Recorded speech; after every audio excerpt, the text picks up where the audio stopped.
peux-tu savoir que Dieu est ici? Peux-tu le sentir? Et peux-tu discerner que dans une seule réunion, ta vie peut changer? Une seule réunion, ta vie peut changer. Le feu de la Pentecôte qui a embrasé la vie de Pierre est tombé en un instant. C'était un tout à coup. Mais voyez les résultats du tout à coup.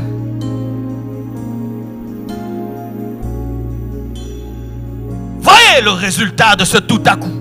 Ils avaient soif, ils avaient soif, ils avaient soif. Et tout d'un coup, le feu est tombé sur eux. Et plus jamais ils n'ont été les mêmes. Mes frères, nous sommes en train de parler du réveil de Boston. Et vous savez à quel point la franc-maçonnerie est présente dans cette ville. Comment pensez-vous que vous pouvez influencer cette nation sans être embrasé par le feu du Saint-Esprit? C'est impossible. Jésus n'a pas envoyé des religieux gagner les extrémités de la terre. Il a envoyé des hommes embrasés, des hommes enflammés, des hommes revêtus de puissance. Mais ces hommes avaient payé le prix de la chambre haute. Ils avaient payé le prix de la chambre haute. J'aimerais un peu te parler de la chambre haute. Des fois que vous nous voyez ici, c'est beau, il y a des lumières. Mais si je te raconte mes journées, si je te racontais mes journées, si je te raconte ma vie, je passe ma vie dans une chambre. Boston, je n'ai pas le temps de voir. Je verrai Boston lundi et mardi.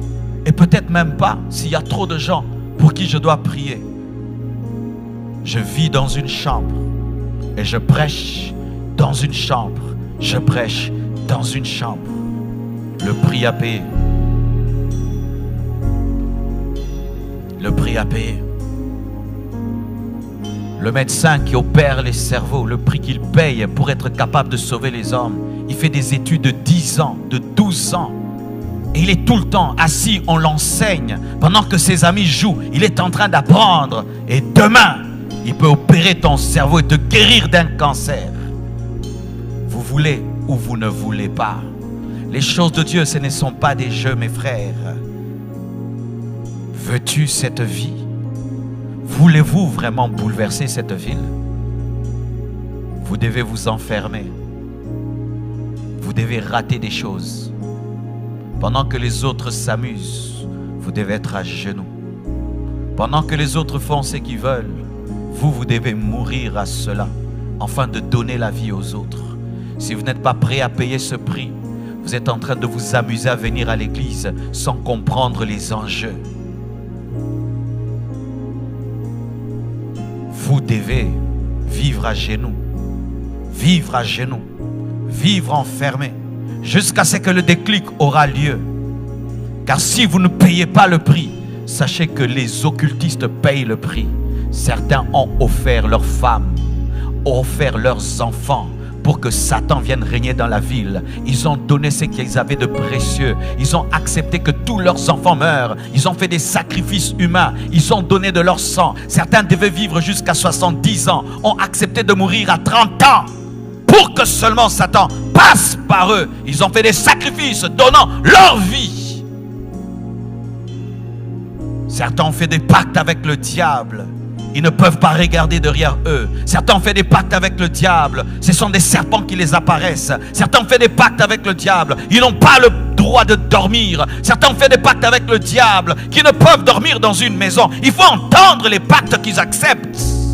Mais les chrétiens, Dieu vous demande de jeûner. Il vous demande de vous agenouiller. Il vous demande de vous enfermer. Il vous demande de passer du temps avec lui. Mais vous ne voulez pas. Mais vous pensez que Dieu vous utilisera.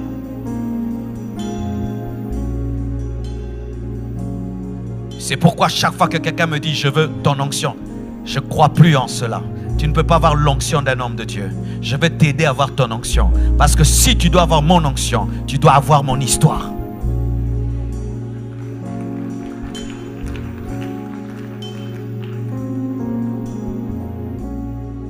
Vie comblée, compassion, ça va. Ce sont des noms que nous donnons. Mais tous nous devons payer le même prix. Vous voulez cette ville? Vous devez aller la prendre. Vous devez aller la chercher au sommet de la montagne. Vous devez vous consacrer. Ne pensons pas qu'en parlant tout le temps, critiquant les païens, nous allons les convertir. Dans la chambre haute, on ne critique pas les païens. On attend le feu du Saint-Esprit. Ne pensez pas qu'en passant vos temps devant la télévision du matin au soir, tout le temps sur Facebook, tout le temps sur WhatsApp, vous amènerez un réveil. Vous devez mettre vos téléphones de côté. Et ça, Dieu m'a dit, vos téléphones de côté. Éteindre vos téléphones pour prier, chercher Dieu. Vous devez mettre vos téléphones de côté pour chercher Dieu. Vous devez vous déconnecter pour chercher Dieu. Vous devez éteindre vos téléphones pour chercher Dieu.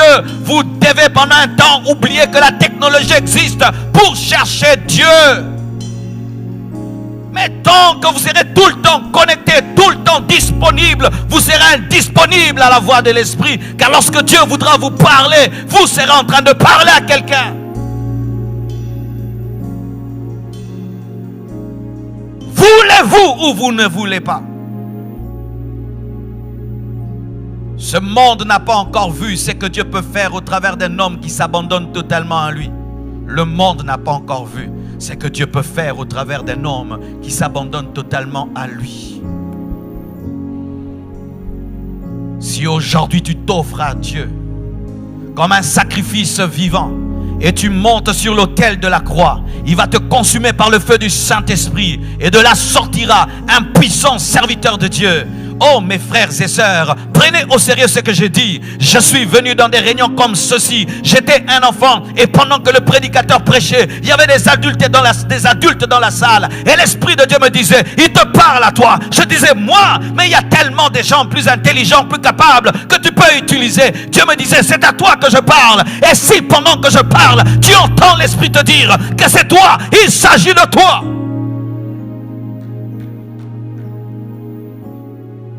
À quoi ça nous sert de dépenser autant d'argent, de louer tout ceci, cette salle, et de dépenser en hôtel, en avion, en cela, pour vous faire plaisir et vous divertir?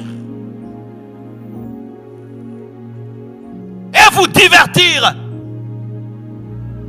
Des billets d'avion payés, des hôtels payés, nourriture payée, des sons payés, musique payée. Et nous venons, nous écoutons, nous papotons, et nous papotons, et nous papotons tout cet argent jeté.